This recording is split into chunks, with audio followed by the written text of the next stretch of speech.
प्रिय मित्रों, आगे वाला क्वेश्चन देखिए क्या कह रहा है। आगे वाला क्वेश्चन, इसमें आपके आगे वाला क्वेश्चन ये कह रहा है कि cos ऑफ 45 और sec ऑफ 30 और cos ऑफ 30 का मान ज्ञात करना है।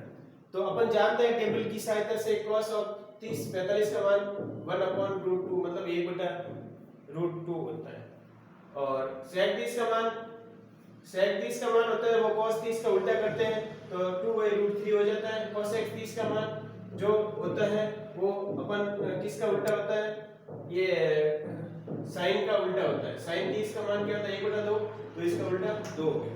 ठीक है ना, कितना हो गया 2। अब अपन इसमें क्या करेंगे, इसमें एक अपन क्या करेंगे, ये इसको एलसीएम लेके सॉल्व किया है। एलसीएम आ गया 3, तो 2√2 प्लस √2, ठीक है ना। ये 2 रूट इधर 1/√2 या 2 प्लस 2√2 बटा 3, ठीक है ना। इसको ऐसे लिखा, फिर क्या किया आपने, फिर इसको 1/2 √2 √3 और 2 प्लस 2 √3 को इसको सॉल्व किया। इसको सॉल्व किया तो इसको सॉल्व करने पर ये लिख दिया आपने 2√2, इसको इससे मल्टीप्लाई में लिख दिया। ये क्या आपस में मल्टीप्लाई में है तो मल्टीप्लाई का एक ऑप्शन ये आ गया। फिर इन दोनों में से 2√2 कॉमन लिया, 3√+1 लिख दिया। 3√+1 को 3√-1 से ऊपर नीचे गुणा किया, परिमेयकरण किया। क्या कर लिया, परिमेयकरण करने पर आपके आंसर आ गया। ये परिमेयकरण करने पर ये √3-1 से ऊपर नीचे गुणा किया तो √3 3-1, ये 2√2 और 3-1, इनमें से एक टर्म वो एक ए सर्वसम्मिका बन गई a² - b² वाली। a² - b² वाली टर्म को अपन ऐसे ही रखा एज इट इज। फिर √2 को ऊपर नीचे गुणा किया। √2 को ऊपर नीचे गुणा करने पर ये दोनों मिलकर क्या बन गया, इसके साथ मल्टीप्लाई किया तो 3√2 और इसके साथ मल्टीप्लाई किया √6 और ये इनके गुणा हुआ तो √2 मिलके 2 बना, 2 से 2 4 गुणा हुआ, ये 2 8 हो गए। तो क्या आ गया 8 आ गया आपके सामने, क्या आ गया 8। प्रिय मित्रों, इसमें एक चीज आपको ध्यान रखनी है कि क्वेश्चन को आपको थोड़ा अच्छी तरह से देखना है। क्वेश्चन को क्या करना है, अच्छी तरह से देखोगे तब क्वेश्चन सॉल्व होंगे, अन्यथा क्वेश्चन सॉल्व होने वाले नहीं है। इसमें ये √3 आना चाहिए। ये क्या है, यहाँ पे √3 है, रूट क्या 3 है, क्योंकि एलसीएम लिया, एलसीएम लेगा तो √3 आएगा। यहाँ पे √3 है और यहाँ पर भी क्या है √3 है, √3 है। आप देखो एक बार वापस देख लीजिए क्वेश्चन, अच्छी तरह से आपको इसमें वैल्यू रखनी है। जैसे cos 45 का मान क्या होता है, जो cos 45 का मान होता है वो किसका मान होता है, sin 45 का होता है। sin 45 का मान क्या होता है 1/2, 1/√2 होता है, 1/√2 होता है। और फिर sec 30 का मान होता है वो cos 30 का मान होता है। cos 30 का मान उसको 1/, उल्टा करेंगे तो वो 1/, आ जाएगा 2√3 आ जाएगा। और cosec 30 का मान होता है वो sin 60 का मान का उल्टा होता है, तो 1/2 का उल्टा करेंगे 2 आ जाएगा। क्या आ जाएगा 2। फिर इसका एलसीएम लिया, नीचे वाले टर्म का एलसीएम लेके सॉल्व किया तो ये टर्म आ गया, इसको ऐसे लिख दिया। फिर इसका परिमेयकरण किया, पहले इनमें से कॉमन लिए 2 कॉमन ले लिया, इसका इसके साथ गुणा हुआ तो टर्म बाय टर्म में से इसको 2 कॉमन लेने पर ये आ गई। फिर परिमेयकरण किया, √3-1 से ऊपर नीचे गुणा किया। ऊपर नीचे गुणा करने के बाद जो टर्म बन रही है ये एक अपन को क्या बन रहा है, एक सर्वसम्मिका a² - b² बन रही है। यहाँ पे a² - b² बनने के बाद इनको सॉल्व किया तो ये टर्म आ गई।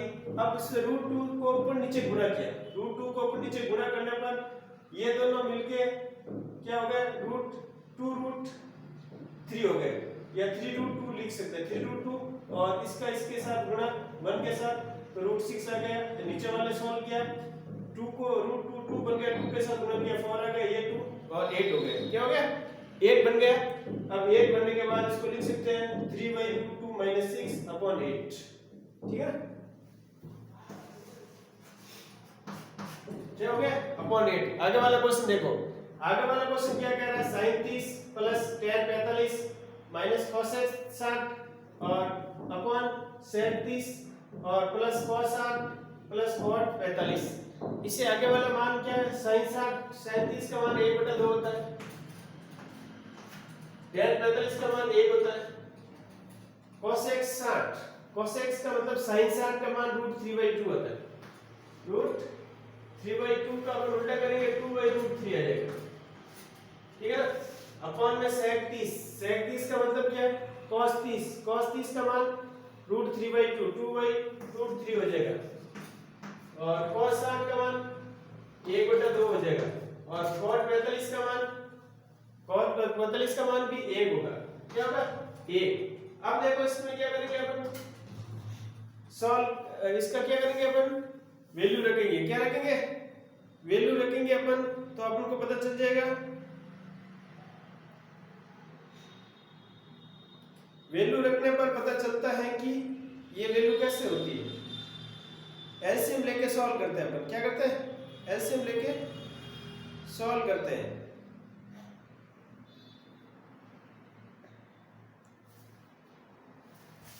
अब देखो ये दोनों मिलके क्या बन गए, 1/2 + 2 तो 3/2 बन गए, और ये -2/√3, और ये दोनों मिलके क्या बन गए, ये दोनों मिल गए 3/2 + 2/√3, 2/√3। अब इसका एलसीएम लेके सॉल्व करेंगे, एलसीएम लेओगे ऊपर वाले का 2√3 एलसीएम आ गया, तो यहाँ 3√3 आ गया, यहाँ 2 × 2 आ गया, और अपॉन में इसका एलसीएम क्या आ गया 2√3, तो इनका एलसीएम आ गया 3√3 + 2√2, ठीक है ना। अब √3 से √3 कट गए, अब ये क्या बन रहा है 3√3 - 8, माइनस क्या बन रहा है 8 बन रहा है, 4 आ रहा है, और ये 4 आ रहा है, और यहाँ पे √3 और यहाँ पे +4। अब इसका परमेयकरण करेंगे, क्या करेंगे, परमेयकरण करेंगे अपन, परमेयकरण करने पर आपका आंसर आ जाएगा।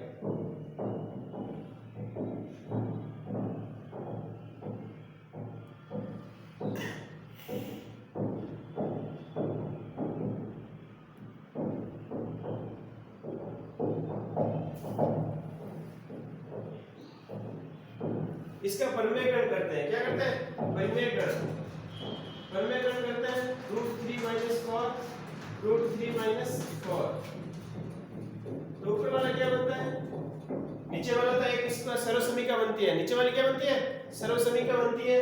सर्वसमीका क्या बन रही है, अब देखो इसको इससे मल्टीप्लाई करना, इसको इससे मल्टीप्लाई किया तो 3 3 जा 9, 9 3 जा 27, ठीक है ना। इसको इससे मल्टीप्लाई किया तो माइनस का 12√3 हो गया, और इसको इससे मल्टीप्लाई किया माइनस का 12√3 हो गया, और इसको इससे मल्टीप्लाई किया प्लस का 16 हो गया, और ये बन गया आपके कितना हो गया √3 का स्क्वायर, इसका स्क्वायर 9 9 3 जा 27 माइनस 16 हो गया, ठीक है ना।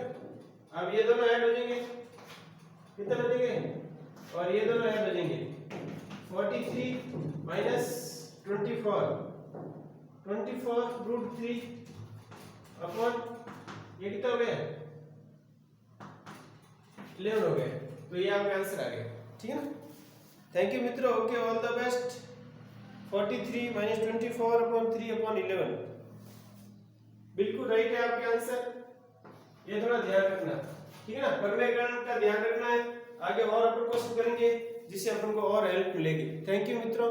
यदि इस ऐसे क्वेश्चन में आपको कोई भी प्रॉब्लम आए तो अपन को क्वेश्चन बताना है, और ये कमेंट के द्वारा आपको बताना है कहां पे इस क्वेश्चन के अंदर प्रॉब्लम आई है। परमेयकरण आपको करना आना चाहिए, परमेयकरण कैसे करते हैं, एलसीएम लेना आना चाहिए, टेबल की वैल्यू आपको सबको पता होनी चाहिए, तब ये क्वेश्चन होंगे, अन्यथा क्वेश्चन नहीं होंगे। तो टेबल आपको अच्छी तरह से याद रखनी है। एक बार है कि आप सब फॉर्मूले याद होने के बाद कोई भी, जैसे अपन sec 30 का मान है, sec 30 का मान का मतलब क्या है cos 30, cos 1/cos 30, यदि cos 30 को उसको अपन उल्टा करेंगे तो sec 30 का मान आ जाएगा।